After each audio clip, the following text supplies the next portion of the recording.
kok cuma Bismillah aja kata dia gitu. Beneran nih, iya beneran.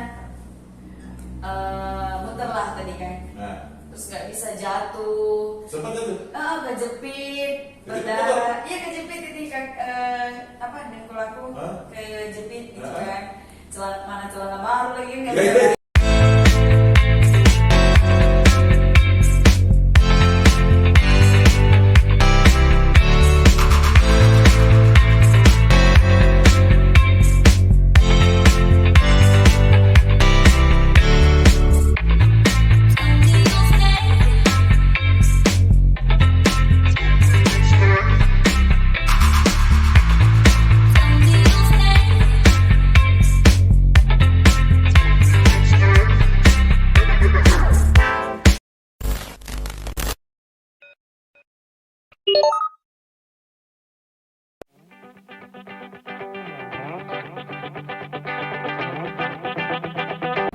Assalamualaikum warahmatullahi wabarakatuh. Kita ketemu lagi di channel Midum TV.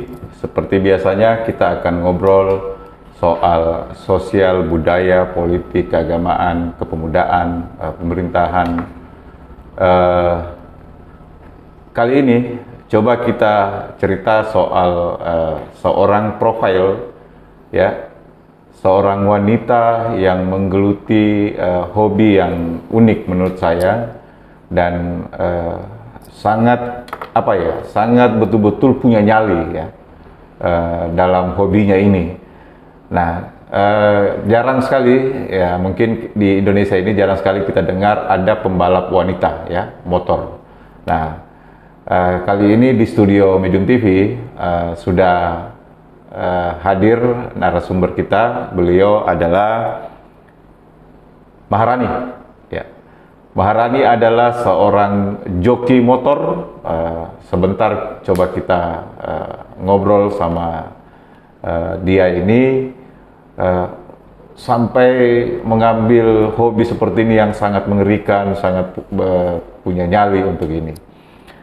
Sebelum itu kita coba membacakan profil dia. Jadi namanya Maharani, lahir di Medan tanggal 5 Oktober 2000, tahun 2000. Waduh, masih sangat terbilang muda. Pengalaman-pengalaman yang sudah dijalani untuk event-event motor dan semacamnya lah begitu. Rutenya pernah di Papua Barat, Manokwari, depan Polda Lama, SP 4 Trans. Terus di Papua lagi di Sorong, ya, terus di Papua di Raja Ampat. Nah, pernah juga di Jawa Timur. Di Jawa Timur itu pernah di Mediun, di Wali Kukun, Seragen, Mantingan, dan sekitar Pulau Jawa. Terus di Ternate juga pernah, Maluku, Maluku Utara, terus Subain, Jailolo. Pernah di Buli, Maba, dan sekitarnya. Terus di Sulawesi Selatan, Rapang sekitarnya, Sulawesi Barat, Topoyo, dan sekitarnya. Nah, sekarang dia sudah ada di Midum TV. Assalamualaikum warahmatullahi wabarakatuh. Waalaikumsalam. Dinda Maharani. Aduh, sehat? Sehat. Alhamdulillah, itu yang penting. Dinda Maharani. Iya. Saya ngeri-ngeri mendengar histori event-event motor yang telah diikuti ini. Ya. Dengan umur yang baru tahun ini berapa? 21 tahun. 21 tahun. 21 tahun sudah keliling Indonesia malah ini ya. Sudah keliling Indonesia dengan ini balap motor atau Bisa dibilang balap karena ya, pernah nggak ikuti event resmi? kalau event enggak. Oh, event Tapi resmi. kalau dulu sebelum balap suka memang namanya balap-balapan, motor racing begitu. Ya, di jalan apa gitu ya. Ya, terus dikembangkanlah hobinya dengan bermanfaat begitu. Iya. Jadi ini ceritanya ikut di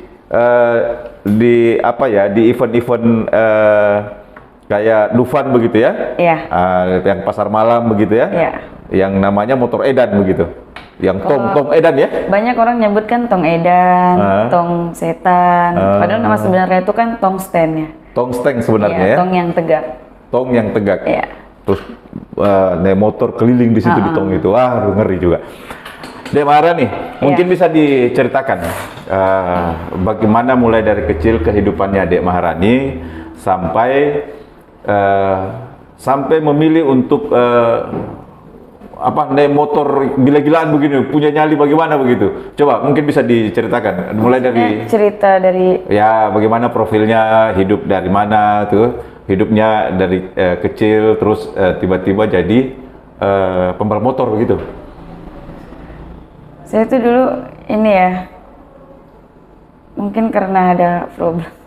Oh gitu, oke. Something. Oke. Yang tidak perlu dibicarakan tidak apa-apa lah. Maksudnya kenapa bisa memilih tiba-tiba memilih motor begini nih, ngeri sekali nih.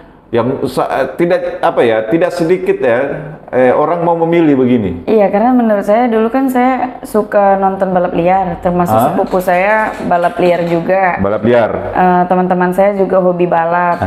Jadi saya mencoba ikut-ikut kayak gitu kan.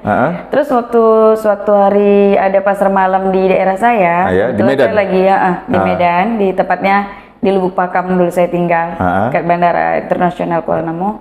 Nah, waktu saya resign dari pekerjaan saya, saya coba tuh main ke pasar malam. Nah, karena saya anak motor gitu, hobi motor, jadi saya lihat, kok mereka bisa ya di kemiringan kayak gitu. Saya juga sama kok, kayak apa yang orang pikir-pikir, pakai ilmu enggak gitu, dulu juga gitu berpikirnya. Mereka ada nggak pakai gaib-gaib gitu kan? Gitu. Kok bisa sih nempel kayak gitu? Gitu. Terus aku penasaran deh, aku datengin itu jokinya, aku bilang, boleh nggak kalau aku minta digoncengin gitu? Terus mereka kaget dong, kaget, ini cewek kecil gitu kan, lagi masih anak-anak kemarin kan masih lebih muda dari yang sekarang. Terus ya aku jawab, Dek, emang kok mau sih gitu? Gak takut? Enggak, aku bilang aku pengen coba. Karena aku penasaran, masa aku bisa di darat, aku nggak bisa di sini. Mereka bisa kok, aku nggak gitu. Jadi aku coba aja. Terus awalnya nggak dikasih tuh. Terus dia lapor dulu ke manajernya. Terus manajernya awalnya nggak ngasih. Terus manajernya lihat, karena dulu ada viral pembalap cewek tongsten pertama teman saya kan Purba. Nah, dari situ dia membolehin saya untuk mencoba. Saya digonceng sama dia. Awalnya tuh ya pusing gitu kan, kayak muter-muter. Terus saya gini, kok kayak gini ya? Tapi lama-lama saya setiap hari datang. Jadi kebiasaan sampai saya mulai hilang yang namanya pusing. Tadi. Ngatur jarak pandang saya biar hilang. Ini coba digonceng dulu nih, dibonceng terus ya. Terus mereka pindah ke daerah lain. Aku sempat ditawarin, kamu mau nggak kerja sama kita? Terus kan aku kan ini ya, takut sama orang tua, takut gimana gitu kan, dimarah kan, nggak pernah kerja jauh. Terus aku bilang nggak deh, aku bilang gitu. Terus aku udah ada kelang berapa minggu. Aku ada something sama orang tua, jadi aku kebetulan kabur tuh dari rumah. Nah, pas kabur ada beberapa hari. Dia chat aku, dia komentarin aku lewat Facebook. Si owner ini? Salah satu sebenarnya. Dibilang teman-teman juga, dibilang mantan juga. Gitu. Tapi ngikutnya di pasar malam itu? Dia pembalap di situ. Oh gitu, oke. Terus aku jawab, bolehlah gitu, boleh. Singkat cerita, dia bilang, yaudah aku mau jemput kamu ya, kata dia. Dengan dia tidak tahu bahwasannya saya tidak ada di rumah dengan kondisi kabur, terus dia jemput saya, dia bilang saya mau izin di orang tua kamu, saya bilang tidak usah, saya tunggu aja di halte.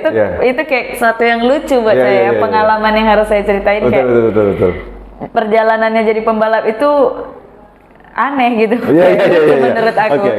Terus jalan. Waktu berjalan itu dia tanyakin saya sudah ngomong ke orang tua sudah, saya bilang. Nah, habis itu di setengah perjalanan, saya bilang sama dia, tunggu. Kenapa? Aku pengen pulang deh. Kenapa pengen pulang? Aku takut mati ya, aku bilang kayak gitu kan. Terus kok takut mati? Kan tadi bilangnya ya.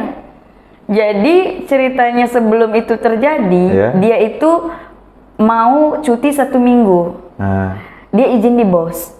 Cuman karena viralnya pembalap cewek tadi, dia boleh cuti dengan catatan satu syarat. Kamu bawa pembalap cewek. Ya, jadi karena dia tahu saya coba-coba itu, jadi dia mau bawa saya. Terus dia bilang gini sama saya, kamu nggak apa-apa, nggak bisa, pura-pura aja. Nanti kalau bisa nggak bisanya tetap aku balikin kok. Pokoknya muter-muter, yang penting aku udah tepatin janji.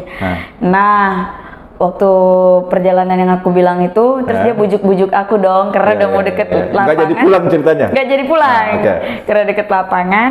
Jadi dia sudah deket lapangan, dia bujuk-bujuk saya, bilang nggak apa-apa, gini. Dah, sampailah di lapangan.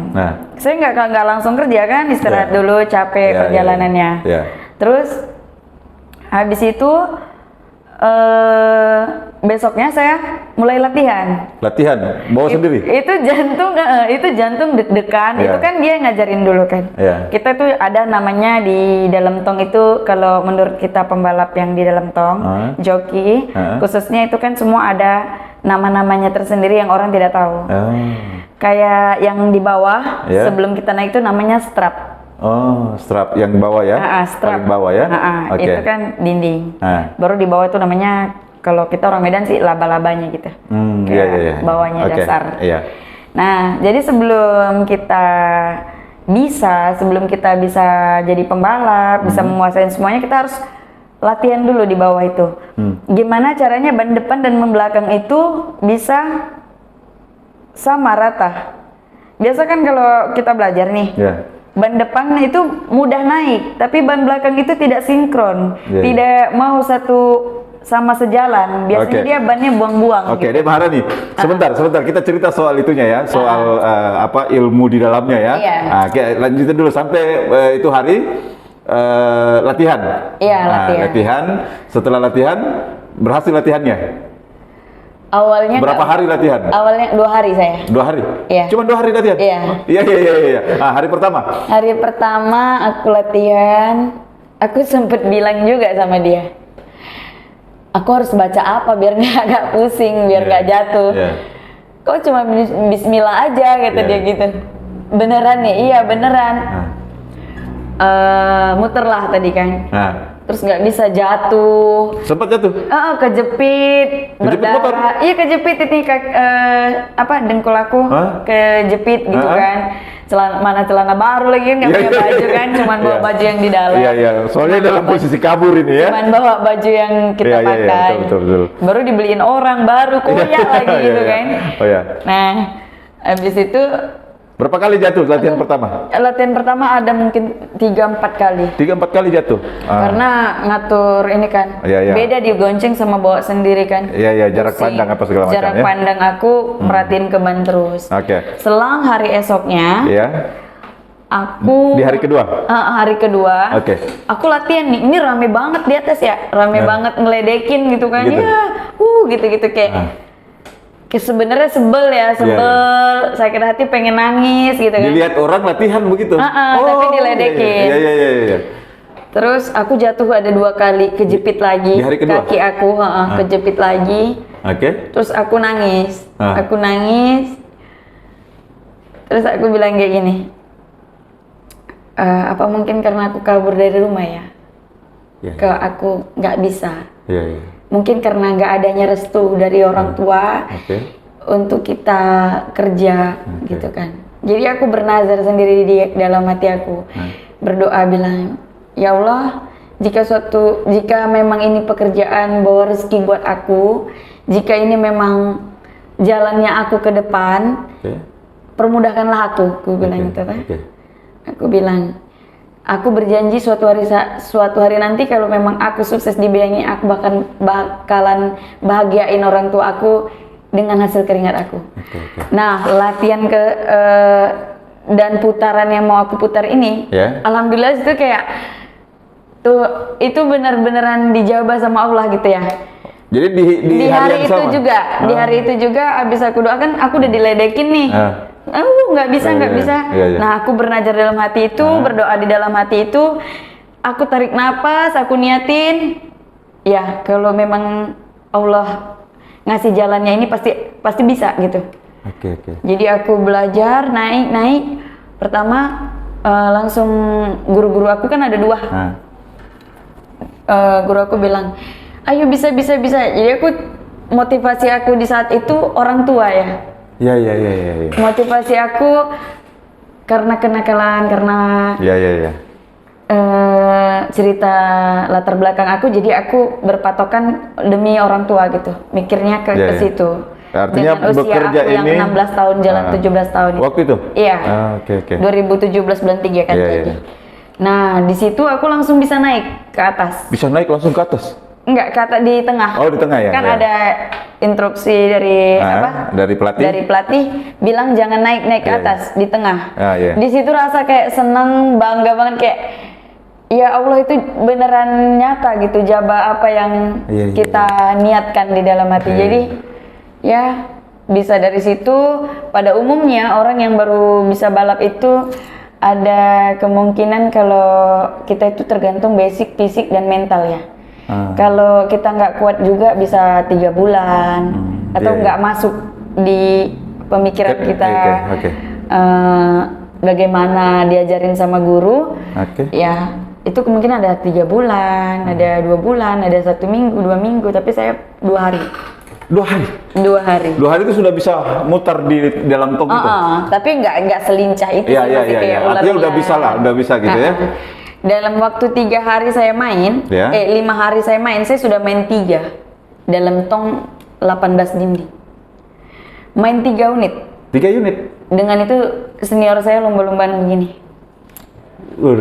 Itu guru saya dua-duanya acuin jempol bilang, saya bukan membanggakan diri. Di hari kedua ya? Di hari kedua ya? Di hari kelima. Oh, di hari kelima. Di hari kedua itu kan masih sendiri-sendiri. Di 2 dan 3, 4 itu masih sendiri-sendiri. Terus senior saya nantangin. Saya izin dulu dong di guru saya. Terus guru saya bilang, yakin kamu pasti bisa, katanya. Iya, aku di situ kayak percaya aja sama omongannya guru aku, jadi aku mau dong main 3. Dan di situ aku lebih kayak terharu lagi, kok aku bisa gitu. 3 orang, 3 motor? 3 motor. Di 3 unit. Untuk kolaborasi dengan 3 ini kan istilahnya waktu yang singkat menurut aku untuk 5 hari ini gitu kan. Betul. Terus aku kok bisa menguasain, dan dalam berapa hari, berapa minggu aku lepas tangan itu. Jadi menurut aku pesan sama penonton khususnya kayak TV ya. Warga yang suka sama hiburan rakyat, jangan pernah kayak menggampangkan sesuatu yang kalian lihat mudah, padahal yang kita rasain itu sulit ya. Yang kita alamin, yang prosesnya itu tidak mudah. Untuk mengangkat tangan satu tuh kayak berapa kilo gitu, kan kita ngelawan angin di atas. Artinya muter motor, angkat tangan begini, apalagi lepas tangan, berdiri di atas motor dengan gaya-gaya gitu ya. Berdiri itu butuh keseimbangan pundak dengan pinggang yang lumayan sakit untuk nahan angin. Untuk mindahin kaki itu berat banget. Tangan aja tuh ngelepas satu berat banget. Jadi jangan pernah kayak ngegampangin, lu kok gayanya cuma gitu-gitu doang, jangan. Karena mereka butuh proses. Iya. Kadang butuh waktu 1 bulan untuk mereka bisa ngangkat kakinya, lepas tangannya, atraksinya. Tapi aku alhamdulillah ya, aku sebenarnya nggak ada niat sih di tong setan ini. Cuman pernah satu guruku berkata, waktu aku dulu bandel ya, nggak mau diatur gitu, karena hidupnya nggak suka diatur.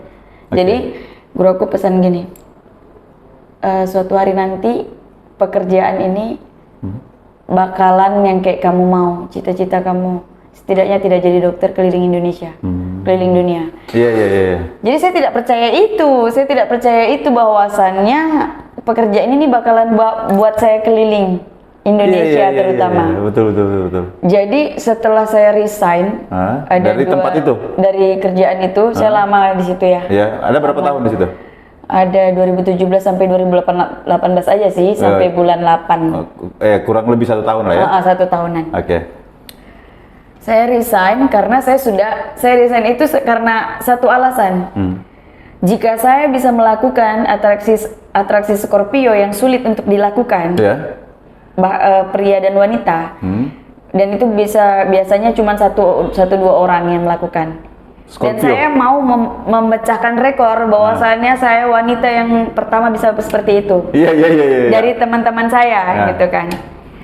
Jadi saya bilang gini sama teman saya, kalau saya bisa ngelakuin itu dalam 2 hari, saya resign. Saya tidak mau lagi membalap. Saya pensiun. Saya bilang saya pensiun muda. Jadi pembalap. Terus saya bisa dalam 2 hari itu. Saya tepatin janjiku.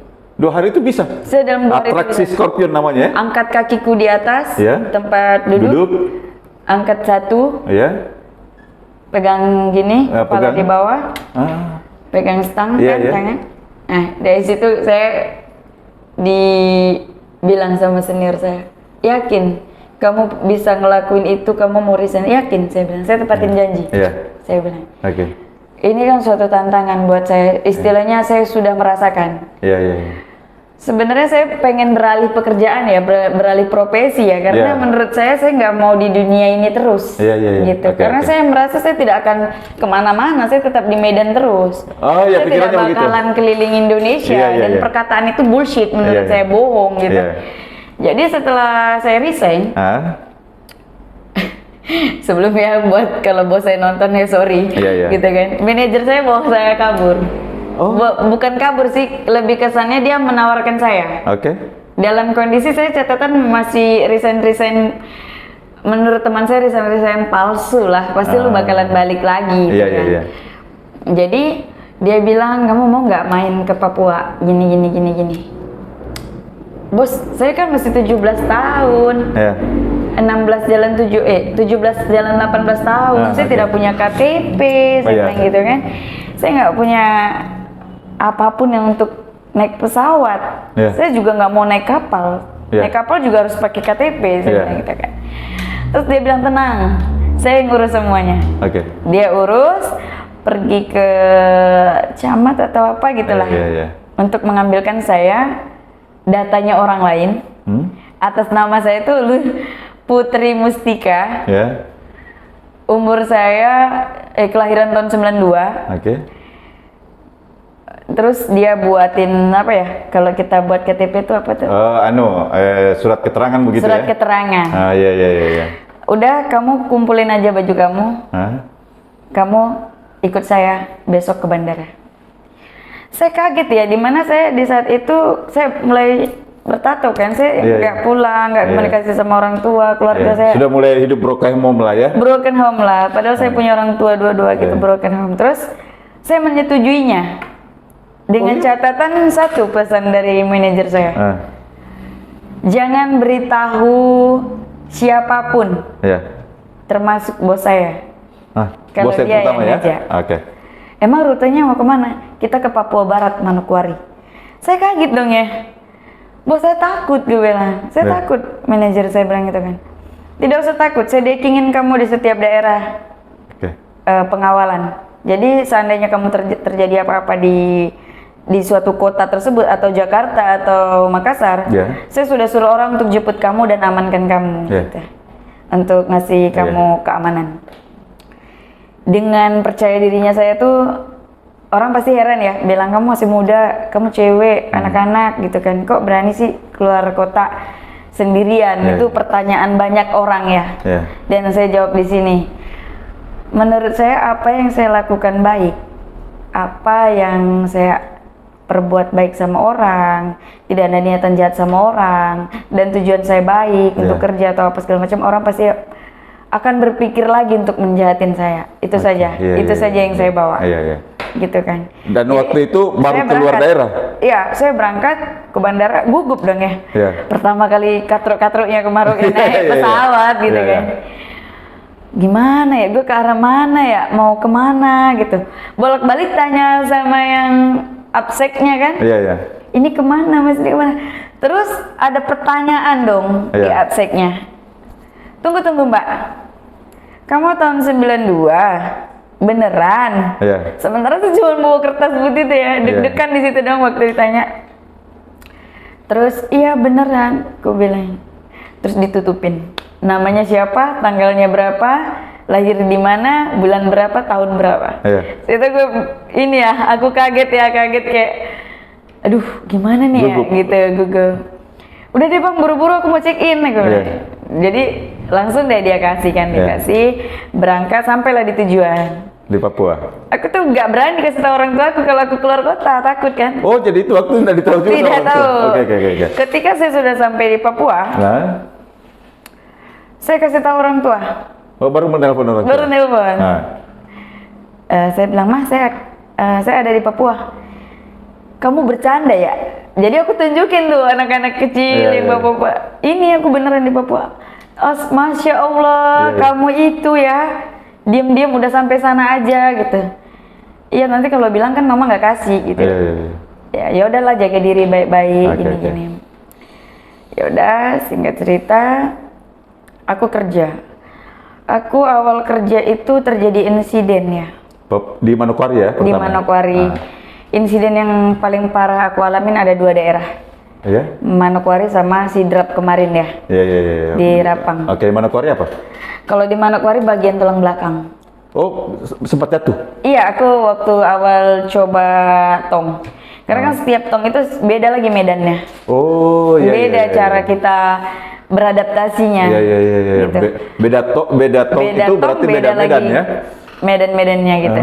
Apa yang harus kita laluin, kayak gimana miringnya, kayak gimana kita ambil posisinya, itu kan berbeda. Oke.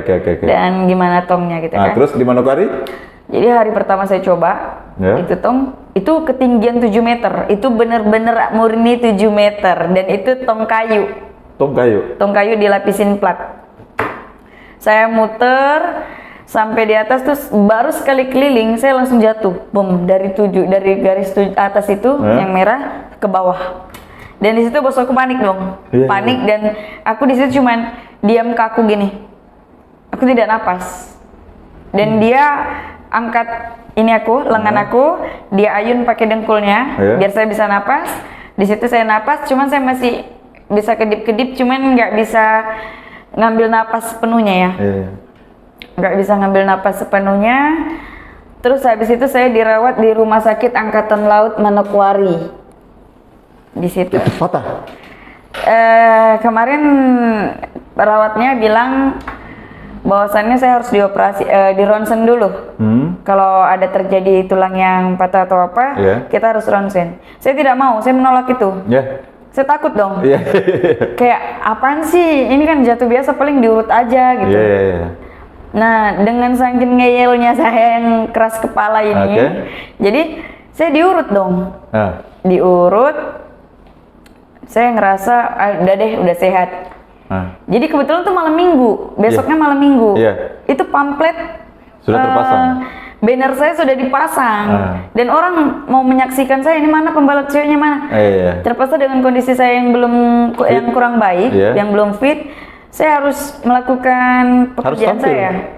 Sebenarnya bos saya sudah larang, tapi prinsip saya bekerja itu saya profesional. Profesional dalam bekerja. Selagi saya masih mampu, kecuali saya sudah tidak, ya benar-benar up gitu kan. Saya coba, saya ngeyel gitu kan, saya tetap latihan, saya tetap main. Rupanya putaran kedua saya sudah tidak kuat. Ada tiang tengah di dalam tong itu. Saya cuma bisa berdiri, tidak bisa bergerak. Kalau saya bergerak itu sakit. Saya dibawa lagi ke rumah sakit. Tapi enggak sempat jatuh ya? Enggak, cuman kaku, tidak bisa bergerak karena tulang saya agak bergeser kan. Terus tapi sudah tampil ceritanya? Sudah tampil sempat sekali. Habis itu saya langsung dilarikan lagi. Bos saya bilang, jangan ngeyel dulu kali ini. Istirahat full dulu. Di situ kayak bener sakit banget ya, sakit banget. Kayak apa ya, Kalau sampai sekarang pun kalau sit up aku olahraga ya, masih bunyi tek tek tek gitu. Oh, gitu. Terus kalau cuaca dingin masih mau bengkak. Oh iya, iya. Masih mau kembali bengkak gitu. Iya. Kalau di sidrap kemarin cuman ini sama dapat telur 1. Jatuh juga? Kaki apa. Oke. Duh, sangat luar biasa ini, Dek Maharani. Ternyata perjalanan bakat yang sudah ditekuni sekarang sudah menjadi pekerjaan ya. Dek Maharani, mulai usia berapa pintar naik motor? Usia 16. Kalau untuk balap. Pintar naik motor biasa? Naik motor biasa tuh umur berapa ya? SD kali. Umur 15, 16 gitu kayaknya. Oh, SMP? Iya. Oh. Enggak. SD, ya SMP. SMP ya? Oh ya, pokoknya sekitar 14-15 begitu ya? 14-15 tahun, baru pintar naik motor gitu? Iya. Bawa motor? Itu pun nggak ada yang ngajarin. Itu nggak ada yang ngajarin? Itu ayah lagi tidur, aku sering lihat dia ngoper-ngoperin gigi. Ayah kan punya King ya, RS King. Oh, punya bapak RS King? RS King dulu. Terus aku sering perhatiin dia tarikin gitu. Jadi pas dia tidur, jadi aku ambil kuncinya, aku bawa lari. Iya. Aku mau belajar sendiri. So-soan bisa aja, gitu, engkel aja, jalan aja.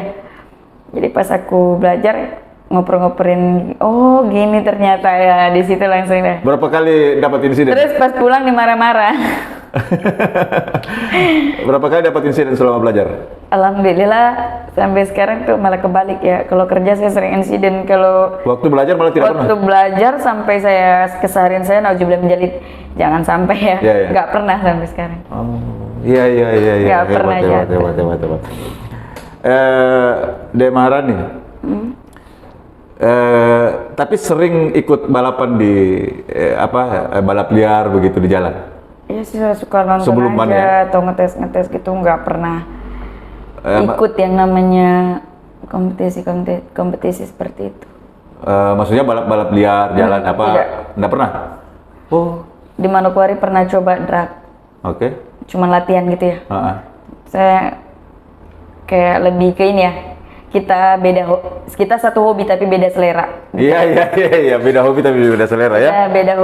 Satu hobi, beda selera, beda jalur, itu aja. Ya, maksudnya sebelum masuk di dunia pekerjaan ini ya, bermotor dalam tong begitu, pernah ikut balap-balap biasa begitu atau bagaimana? Enggak juga. Nggak pernah ya? Cuman mencintai dunia balap aja, saya tidak terlalu bagaimana. Jadi kalau Maharani naik motor biasa ya sebelumnya, pernah nggak naik motor laju? Iya, kenceng-kenceng gitu. Oh, kenceng-kenceng. Suka bawa kabur motor orang tua. Iya. Apa bedanya di jalan dan di tong? Bedanya gravitasi sih. Kreativitas. Tapi kalau rasa saya menurut sama. Rasa sama? Maksudnya sama aja itu, di atas itu kayak di jalan juga. Tapi kalau tantangannya lebih menantang di tong. Dan saya mau di sini tepatnya ya. Mau jawab pertanyaan kayak tadi yang Bapak sampaikan sama saya. Kenapa nggak menanyakan soal saya pernah nggak ikut balapan resmi? Oke. Saya di sini mau jawab. Sebenarnya resmi itu mengangkat derajat kita ya. Bukan berarti saya bukan bilang bahwasannya ini tidak mengangkat. Banyak kok teman-teman saya yang sudah viral gitu kan. Cuman kalau menurut saya gini, saya itu hobi yang dibayar. Kesempatan buat saya hobi yang dibayar gitu.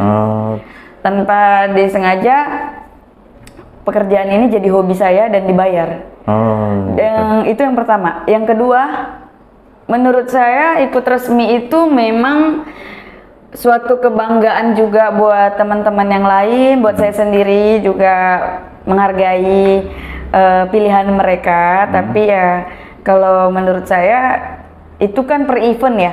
Per event, setiap event aja baru mereka ibarat kata menghasilkan kejuaraan atau nilai sesuatu yang itu pun didapatkan. Kalau menang. Itu pun kalau menang. Iya. Kalau saya ini lebih tepatnya lebih ke ini ya. Komersil begitu ya?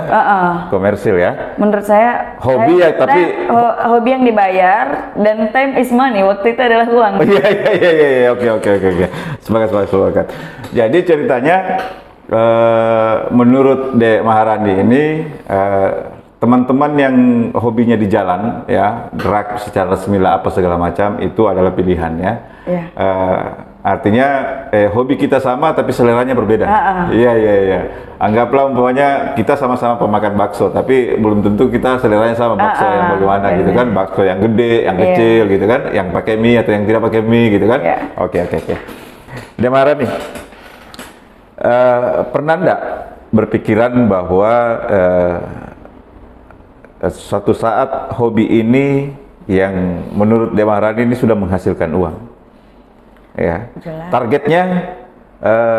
Targetnya sampai berapa puluh tahun umurnya?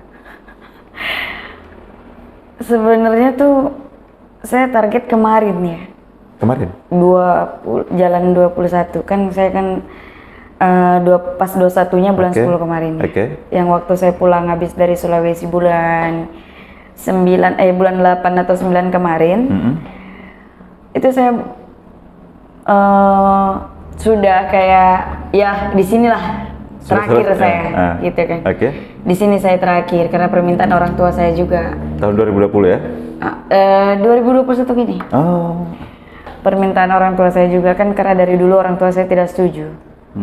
Tapi kan saya yang karena kemauan saya jadi mereka ya udah gitu kan. Jadi saya pengen pensiun kemarin, pengen berhenti gitu. Lebih tepatnya berhenti kerja. Saya pengen cari yang lain, tapi kenapa saya itu bangkit lagi, mau lagi gitu. Banyak yang DM saya, terutama kayak penggemar-penggemar atau yang hobi anak racing juga, hobi rindu pengen ngelihat saya main atau di daerahnya gitu, atau di kota-kota lain gitu kan. Jadi saya bilang kayaknya saya belum waktunya deh gitu. Saya masih mau ini lagi, masih mau lanjutin lagi karir saya sampai di mana, dan saya mau tunjukin apa yang saya dapat hasilnya dari balap. Karena jadi sudah ada target ini. Karena selama ini masih habis gitu-gitu aja. Namanya anak muda ya. Iya. Jadi sekarang sudah punya target. Sudah punya target bahwa nanti anggaplah gini, ya ini andaikan gitu ya. Saya sudah bisa beli rumah sendiri dari hasil kerja, saya berhenti. Anggaplah begitu. Jadi sudah ada target begitu maksudnya. Ya. Tapi targetnya tidak tahu apa targetnya ya. Maaf. Oke. Selama menggeluti hobi ini, apa pernah merasa takut? Kehilangan nyawa atau apa? Pernah. Bagaimana? Pernah waktu insiden yang di luar, bukan di luar juga sih, yang kayak saya berpikir, kan banyak nih teman saya bilang ada keluar sampai arena, keluar dari arena gitu kan. Oh ya, maksudnya keluar dari arena? Motornya keluar dari garis itu. Iya. Cuman kemarin di Sulawesi Selatan Sidrap, itu saya lihat nyata waktu saya berdiri di tengah. Iya. Dia pakai motor saya. Kebetulan tuh baru-baru jadi pembalap gitu. Pakai motor saya sudah kasih tahu. Laki perempuan? Laki. Saya sudah kasih tahu sebelumnya bahwasannya punya saya itu bawa ke atas, bukan bawa ke bawah. Jadi kan ada tuh setelan kita masing-masing. Dia kan tidak balap di situ. Sebenarnya hanya mencoba-coba aja gitu. Jadi ya udah, dia coba. Saya sudah kasih tahu dia, sudah peringatin dia jangan coba-coba atraksi terlalu tinggi. Karena kamu beradaptasi lagi sama tongnya dengan motornya. Betul. Gitu kan. Dia ngeyel, dia tidak dengerin apa yang saya bilang gitu. Saya tidak salahin dia karena ya mungkin dia punya kemauan sendiri kan. Dia main sampai di atas, dia lepas tangan, terus tuh motor lari dong ke atas gitu. Pas aku ngeliat gini, langsung astagfirullahaladzim. Aku nyariin kan, loh yang jatuh mana kok motornya doang. Rupanya dia nyangkut dong di atas. Aku nyariin, ya Allah seumur hidup aku baru kali ini aku udah mau 6 tahun ya, bulan 3 nanti pas 6 tahun, kayak ngerasa baru kali ini aku ngelihat ini nyata gitu depan mataku. Kayaknya aku besok ini deh, belum dulu deh main gitu, takut gitu kan, itu juga takut mati gitu, belum sempat trauma gitu ya? Belum married, belum married jadi takut gitu kan, belum bisa banggain orang tua juga, jadi takut masih mau ngelihat orang tua bahagia gitu, jadi pokoknya trauma lah ya? Trauma banget, bahkan main tuh pakai jarak, bahkan masih jauh aja tuh kayak takut banget deh gitu. Berapa hari di bawahnya traumanya? Lama sampai terkadang-kadang ya, ada rasa dan perasaan lagi nggak enak atau nggak enak badan, aku kebalik lagi ke situ, suka mikir ke situ lagi, takut mati deh gitu. Mungkin nggak hari ini aku tuh mati gitu, kadang kayak gitu. Jadi waktu insiden itu yang motornya keluar itu, motornya jatuh tapi orangnya nyangkut di atas. Penontonnya pun bingung dong, mana yang jatuh gitu, padahal di sebelahnya. Dan ada tepuk tangan banget gitu ya, kayak mantep lo, mantep, bisa lo nyangkut di atas itu gitu. Iya betul. Dek Maharani, tadi kan kita coba mau cerita tadi yang sekat sempat saya bilang sebentar kita bahas. Itu di tong itu ada ukuran. Ya, ada ukuran lebarnya, terus tingginya bermacam-macam. Ada yang 4 meter, 5 meter, 7 meter ya. Paling yang pernah didapatin tinggi 7 meter ya, 7 meter. Nah, tadi katanya di garis bawah itu namanya ini, terus di garis tengah apa namanya gitu ya. Coba dijelaskan. Terus ilmu-ilmunya bisa sampai naik motor, lepas tangan, berdiri di atas motor, ya, kakinya ke atas, kepalanya ke bawah gitu loh. Gitu. Bagaimana itu ilmu-ilmunya? Bagaimana cara apa yang dipakai? Keseimbangan kah atau apakah? Bagaimana? Mau dimulai dari mana nih? Dari trek-treknya ya, tongnya dulu. Ada rute-rutenya sendiri kan? Ada. Oke. Nama-namanya itu dari bawah. Strap dulu. Strap. Oke. Di strap itu kita harus nyatuin ban depan, ban belakang itu seimbang. Baru kan kita bisa naik ke atas. Biasanya tuh kalau kita awal-awal baru ya, itu kita harus lama-lama dulu di bawah. Kayak harus menterbiasakan. Jadi habis itu naik di atas juga kayak gitu. Di garis kedua? Enggak, dia senyamannya kita di semana guru kita instruksikan. Kalau saya sih sukanya di tengah ya. Karena menurut saya kalau jatuh ke bawah tidak terlalu parah, ke atas insidennya juga tidak sampai di luar yang kita pikirkan, yang kita takutin. Nah, terus berapa garis sebenarnya sampai ke atas? Kalau garis itu nggak bisa kita lihat. Oh gitu ya? Nggak ada aturannya? Karena sambungan di dalam tong tuh hanya 2. 1, 2. Maksudnya nggak ada track begitu? Nggak ada track ya? Di bawah dasarnya apa? Di tengah? Kan ada garis merah di atas? Ujungnya. Apa namanya di atas itu? Kalau sudah di atas apa namanya? Itu kan itu kayak pembatas sebenarnya, mengingatkan kita ya. Jangan sampai lewat dari batas itu. Karena kan kalau dia putih aja, kita tanpa disengaja nanti betul. Mau sampai di atas perasaan kita jauh. Jadi itu padahal dekat. Cuman pembatas bahwa sudah di ujung ya. Karena kan kita takutkan kayak yang saya bilang tadi ya, yang keluar dari arena itu memakan korban juga. Itu motor miring gitu kan, ini tongnya begini nih, kayak begini nih kan, kayak begini biasanya sampai di ujung di ujung tong di atas itu. Bagaimana menjaga keseimbangan itu? Gini, saya jelasin. Itu tong kan tegak. Tegak atau gini? Ibarat kata, kalau ini gelas, ditaruh guli. Dari awal, dia kalau kita pelan nggak mungkin langsung naik. Pasti harus kencang, baru naik. Itu guli. Gitu. Perlahan. Jadi kalau dia di kemiringan, ini kan main kita putarnya ke arah ke kanan ya? Kanan. Bawa ke kanan, ke kiri atau ke kanan sih? Ke kiri. Ke kiri. Kalau kita badan kita bawa ke kanan, kira-kira akan meleset nggak ban ini? Meleset dong. Meleset. Jadi kita harus ke kiri.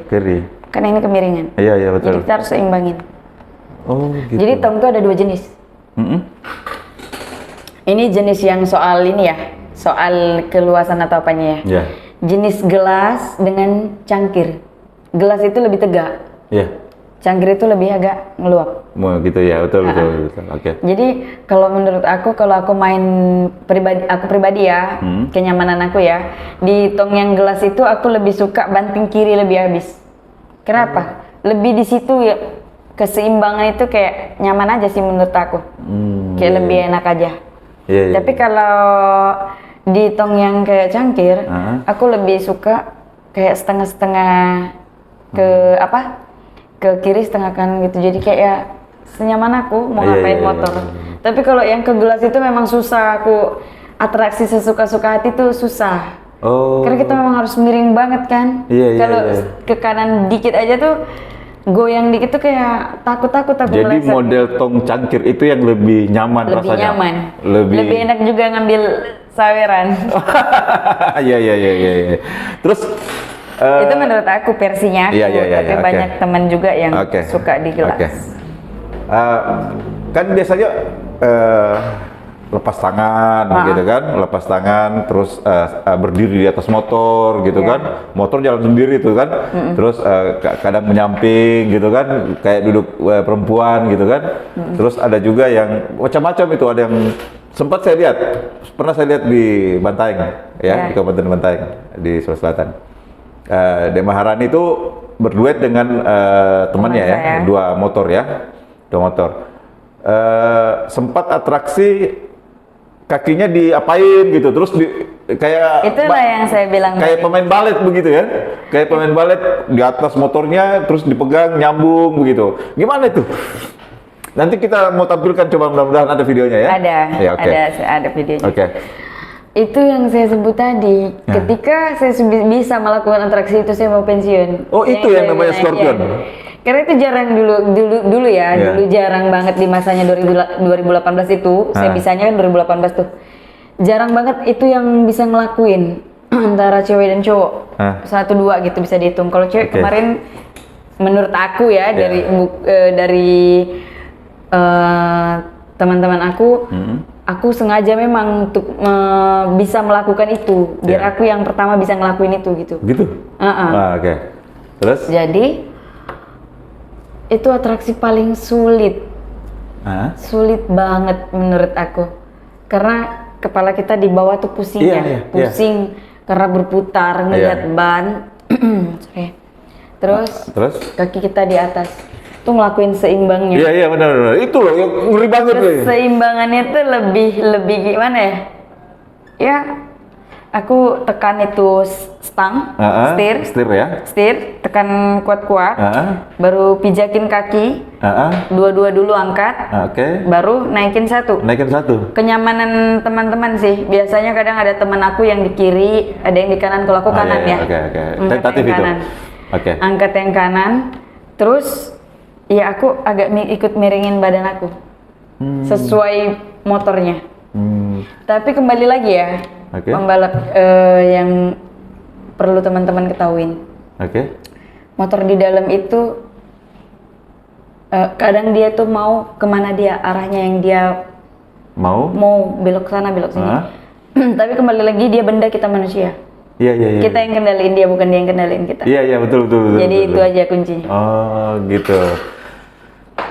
Kayak balet gitu ya, kayak balet. Saya juga bingung juga, bisa begini gitu kan, ngatur itu jadi salah satu andalan saya. Iya. Dan itu lebih nyaman dipakai di model tong cangkir atau tong gelas? Kalau saya sih mana aja. Tapi lebih nyaman di mana? Di gelas. Di gelas. Kalau untuk atraksi Scorpion itu? Luar biasa. Menjaga keseimbangan dan apa segala macam atraksi, apa segala macam itu, intinya sebenarnya apa yang dilakukan untuk bisa menjaga keseimbangan itu? Kalau maksudnya apa yang dilakukan gimana? Ya maksudnya menjaga keseimbangan ini kan susah ini, muter-muter ke kiri, muter ke kanan gitu. Kalau menurut saya susah itu di awal. Kalau sekarang semenjak itu berapa 3 bulan atau 4 bulan atau udah hitunglah taruhlah setahun ya. Yeah. Itu menurut saya sudah tidak bukan masalah buat saya. Itu sudah jadi keterbiasaan saya, kan saya sudah pegang itu tiap hari, jadi kayak biasa aja. Iya. Oke. De Maharani, yang De Maharani tahu pembalap Tong Edan ya, ini yang di Tong Edan atau Tong Setan yang lebih akrab di berapa orang pembalap perempuan yang De Maharani tahu di Indonesia? Kita di Indonesia ini pembalap wanita khususnya Tong Setan. Kita punya grupnya. Punya grupnya? Berapa orang? Sekitar mungkin ada 15 atau lebih gitu. Di bawah 20? Iya. Di bawah 20, di atas 15? Di bawah 20. Di bawah 20, di atas 15 tapi? Ya gitulah. Iya, maksudnya kan lebih 15 tapi di bawah 20? Iya. Nah, gitu ya.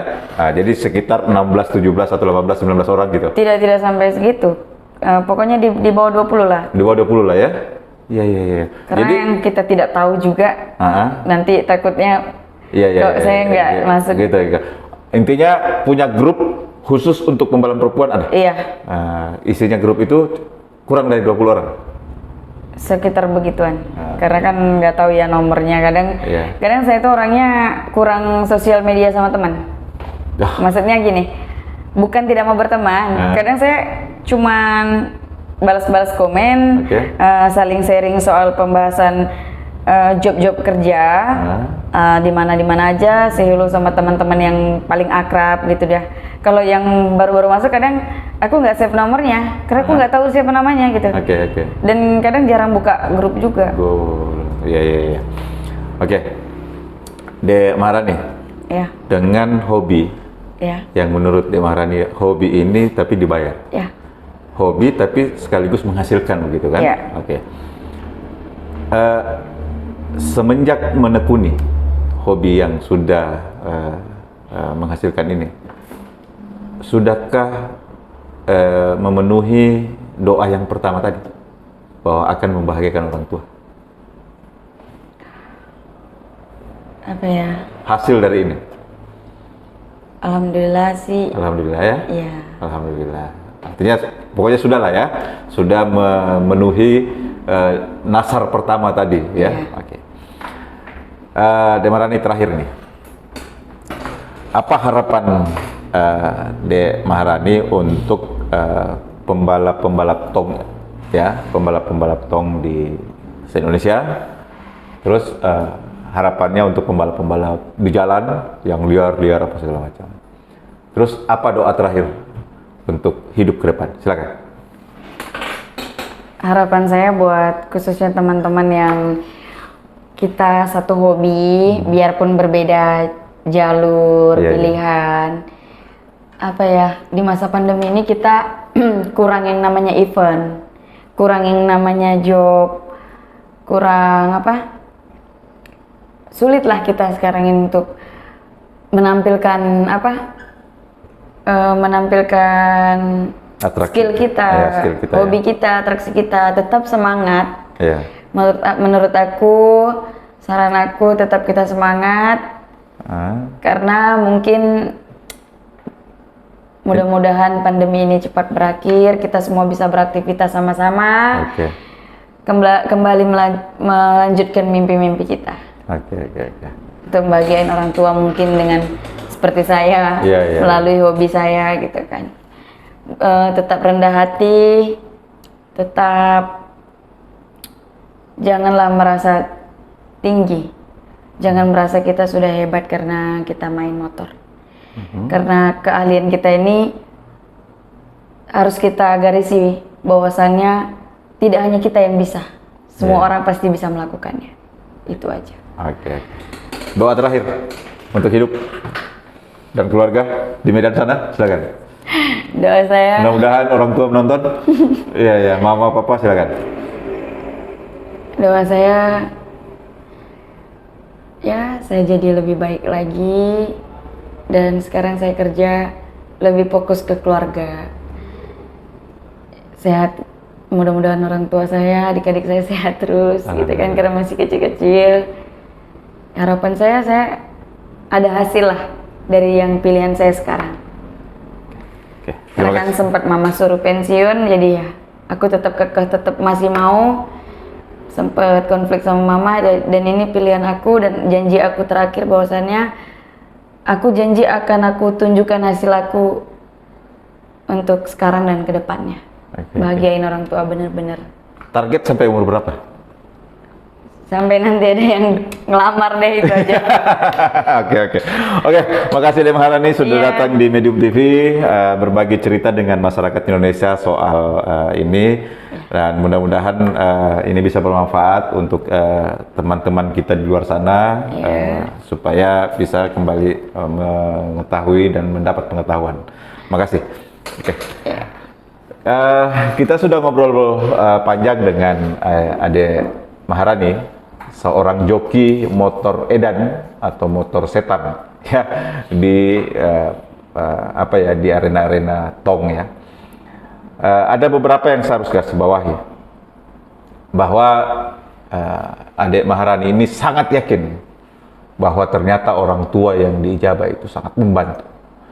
Semua apa yang kita inginkan, apa yang kita niatkan, apa yang kita mau lakukan, tanpa tanpa doa ke orang tua, tanpa pamit ke orang tua, yakin saja bahwa Allah tidak memberikan jalan terbaik. Tapi ketika kita berdoa untuk orang tua kita kerjakan itu untuk orang tua kita, dan kita minta maaf bahwa kita sadari diri bahwa kita salah dan mengakui kesalahan itu ke orang tua kita. Alhamdulillah, Adik Maharani sudah membuktikan itu. Terakhir, prinsipnya Adik Maharani untuk hobi ini cuman sederhana. Susahnya itu cuma di awal, selebihnya itu tidak akan susah lagi, ya. Oke. Terima kasih. Kita akan ketemu dengan narasumber yang berbeda, dengan isu yang berbeda. Assalamualaikum warahmatullahi wabarakatuh.